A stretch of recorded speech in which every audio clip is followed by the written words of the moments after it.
चलिए, तो सबसे पहले मैं शुरुआत करूंगा कि टीचर्स का डेफिनेशन क्या है। टीचर्स को हमेशा एक चीज याद रखनी है कि टीचर्स जो होते हैं वो एक रोड की तरह होते हैं। जिस तरह से जो रोड होती है, उस रोड पे चलने वाले जो मुसाफिर होते हैं, वो रोड उनको उनकी मंजिल तक पहुंचा देती है, लेकिन वो खुद वहीं की वहीं रहती है। सेम वे टीचर वैसा ही होता है। उसके स्कूल में उसके द्वारा पढ़ाए हुए बच्चे, कोई आईपीएस ऑफिसर बन सकता है, कोई कलेक्टर भी बन जाता है, कोई डॉक्टर बनता है, कोई इंजीनियर बनता है ना, कोई लीडर बनता है, लेकिन टीचर वही की वही रहता है। तो आपको ये गर्व होना चाहिए कि आप इस फील्ड में हैं, कि आप अपनी लाइफ की परवाह नहीं करते हुए दूसरों की लाइफ को बनाते हैं, संजोते हैं, उन्हें एक नई दिशा देने की कोशिश करते हैं। तो आप इस प्रोफेशन में हैं, ये आपके लिए गर्व की बात है। दूसरा, मैं यही कहना चाहूंगा सभी से कि अगर हम कहीं एजुकेशन देने की फील्ड में हैं एज ए टीचर, तो सबसे पहले मैं आप लोगों से यही रिक्वेस्ट करूंगा कि आप जब भी स्कूल के अंदर इंटर करते हैं, तो मैं एक छोटा सा सवाल पूछना चाहूंगा कि जब भी हम स्कूल के इंटर करते हैं, तब हम कोशिश ये करते हैं कि जैसे हम एकेडमी को मंदिर भी कहते हैं, मस्जिद भी बोला जा सकता है, जो स्कूल होता है विद्या मंदिर बोला जाता है इसको। और मैं तो बोलता हूँ कि मंदिर और मस्जिद से भी ज्यादा पवित्र ये होना चाहिए, क्योंकि यहाँ पे बच्चों का फ्यूचर बनता है। जैसे हम मंदिर में या मस्जिद में जूते चप्पल पहन के नहीं जाते हैं, सेम आपका भी ये चीज रहना चाहिए कि आपको भी जूते चप्पल पहन के स्कूल के अंदर एंट्री नहीं करना है। अब जूते चप्पल वो नहीं है जो हम पैरों में पहनते हैं, वो नहीं है। जूते चप्पल वो है एक ऐसी सोच है जो खराब सोच होती है। मान लीजिए कि आपके घर में कहीं झगड़ा हो गया, कहीं हस्बैंड के साथ प्रॉब्लम हो गई, या फैमिली में किसी के साथ मैटर बन गया, तो वो मैटर आप माइंड में लेके स्कूल के अंदर आते हैं, ये सबसे खराब होता है, क्योंकि उस मैटर की वजह से आपका जो गुस्सा होता है वो बच्चों के ऊपर उतर जाता है। तो ये सबसे बुरी बात है। जिस तरह से हम मंदिर में मस्जिद में एंट्री करते हैं, उस टाइम पे हमारे जूते चप्पल हम बाहर निकालते हैं, सेम वे जब भी आप स्कूल के अंदर एंट्री करेंगे तो आपका जो माइंड है एकदम क्लीन होना चाहिए। जो भी आपकी लाइफ में प्रॉब्लम्स हैं, कुछ भी परेशानी है, वो आपको बाहर छोड़ देनी चाहिए। और जब भी आप स्कूल के अंदर एंट्री करेंगे, फिर आपका सेकंड स्टेप होता है क्लासरूम में जाने के लिए। जब आप क्लासरूम में जाएंगे तो हमेशा याद रखिएगा कि इस क्लास के अंदर जो फीलिंग है वो आपको चेंजेस करनी है। आपके सामने जो बच्चे बैठे हैं वो साधारण बच्चे नहीं है। आप विजुलाइज कर सकते हैं, एक सोच सकते हैं कि आने वाले फ्यूचर में इस बच्चे के अंदर हो सकता है कोई अब्दुल कलाम बैठा हो सकता है हमारा देश का कोई प्रधानमंत्री बैठा हो सकता है इन बच्चों में से कोई कलेक्टर बनने वाला, हो सकता है कि इस बच्चों में से कोई ना कोई आईपीएस ऑफिसर बनना हो। तो आपको उस बच्चे के साथ उसी रिस्पेक्ट के साथ बात करनी है, उसके साथ रिस्पेक्ट के साथ उसके साथ पेश आना है। अगर बच्चे ने कोई सवाल पूछ लिया, अगर हमें नहीं आता है तो हमें टाल मटोल नहीं करना है। आपको कोशिश ये करनी है कि आप अपने सीनियर के टच में रहें। जो सवाल नहीं आता है तुरंत कोशिश करें उस सवाल का जवाब कहीं से भी ढूंढ के लाए, वो बच्चों को सही सवाल का जवाब देने की कोशिश करें। ज्यादातर लोग क्या करते हैं कि टीचर्स को अगर कोई ऐसा सवाल पूछ लिया जो टीचर्स को नहीं आता है, तो टीचर्स को गुस्सा आ जाएगा, या तो बच्चे को डांट देंगे, या फिर उसको ऐसा बहाना बना के टाल मटोल कर देंगे। इससे बच्चे के दिमाग में आपकी जो इमेज है वो कहीं ना कहीं थोड़ी खराब होती है। उसमें समझ में आ जाता है कि मैडम को शायद ये सवाल नहीं आता है। एक छोटा सा एग्जांपल मैं आपको देना चाहूंगा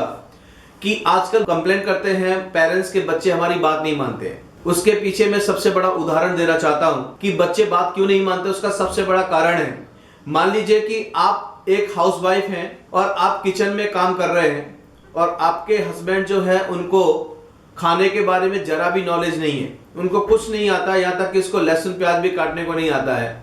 और संडे के दिन अगर वो फ्री होंगे, आप किचन में काम कर रहे हैं, और वो फिर संडे के दिन आपके पास आके किचन में आके बोले कि लाओ मैं बताता हूँ सब्जी ऐसा मत बनाओ, ऐसा बनाओ, उसके अंदर इतना नमक डालो, ऐसे मसाला डालो, तो आप उनको बर्दाश्त नहीं करेंगे। राइट है कि नहीं? आप बोलोगे ठीक है तुमको कुछ आता तो नहीं, चुपचाप जाके टीवी देखो हॉल में जाके, क्योंकि आपको पता है हस्बैंड को कुछ आता नहीं है। फिर वो अगर आपको आके समझाएंगे कि खाना ऐसे बनाया जाता है, ऐसी चीजें बनाई जाती हैं, तो आप उनकी बात नहीं मानेंगे, क्योंकि आपको पता है कि इनको खाना बनाना नहीं आता, इनको खाने में कुछ भी नॉलेज नहीं है, इसके लिए आप उनकी बात नहीं मानेंगे। सिंपल चीज है। उसी जगह पे अगर संजीव कुमार जी आ जाएं, जो इंटरनेशनल में एक कुक के नाम से जाने जाते हैं, संजीव कुमार आपने देखा होगा टीवी पे कई बार, वो अगर आपके किचन में आ जाएं और वो आपको समझाएं कि ऐसे सब्जी बनाओ, तो आप खुश हो जाओगे और आप खुद बोलोगे हाँ सर जी बताइए मैं कैसे क्या करूं, आप उल्टा उसके साथ वीडियो बनाने की कोशिश करोगे, सेल्फी लेने की कोशिश करोगे कि संजीव कुमार जी मेरे किचन में आए। क्यों ऐसा करेंगे?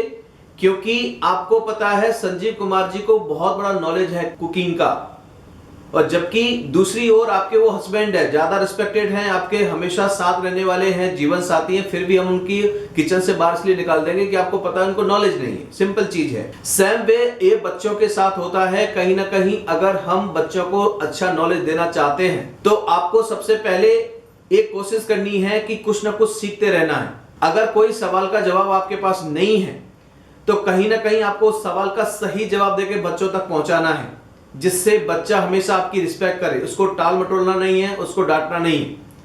ये खासकर आपका टीचर होने का एक फर्ज बनता है कि हर सवाल का जवाब ढूंढ के दे। मैं फिर से एक उदाहरण देना चाहूंगा आपको कि मान लीजिए एक गांव है बहुत बड़ा, और उस गांव में पानी सर्व करने के लिए, घर घर में पानी सर्व करने के लिए क्या होता है, शायद एक टांकी बनाई जाती होगी नगर पालिका की ओर से, गांव के ऊपर एक बड़ी टांकी रखी जाती होगी। जैसे मैं देखता हूं गुजरात के अंदर गांव में एक बहुत बड़ी टंकी बना देते हैं पानी को भेजने के लिए। तो जो बिल्डिंग्स होती है या सोसाइटी होती है जहाँ पे हजारों की संख्या में घर होते हैं, तो वहां पे एक बहुत बड़ी टांकी बनाई जाती है जिसमें लाखों लीटर पानी स्टोर किया जाता है। और वो टांकी जो होती है वो बहुत ऊंची बनाई जाती है जिससे सबके घर में पानी पहुंच सके आसानी से। मान लीजिए कि वो टांकी में पानी अगर ना हो तो सोसाइटी को पानी जा सकता है। तो पानी पहुंचाने के लिए हमें क्या करना पड़ेगा, उस टांकी को हमेशा फुल रखना पड़ेगा। उस टांकी के अंदर पानी हम स्टोर करते हैं बड़ी मोटर लगा के, जिससे पानी उसके अंदर ज्यादा स्टोर हो सके, जिससे गांव वालों को और सोसाइटी वालों को पानी मिल सके।